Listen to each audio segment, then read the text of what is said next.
Want to automate your emails on Mailchimp?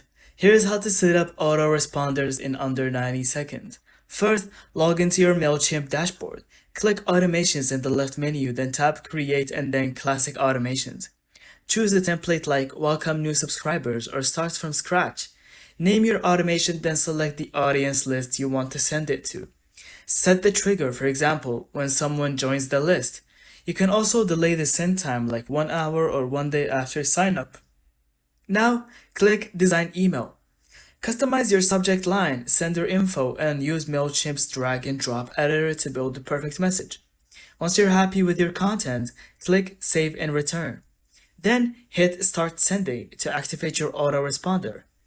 You can add more emails in the sequence with different delays and triggers, all from the same automation flow.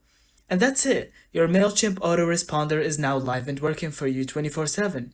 Welcome emails, drip campaigns, or re-engagement, fully automated. Thank you so much for watching. I hope you found this video helpful. Don't forget to leave us your thoughts in the comments.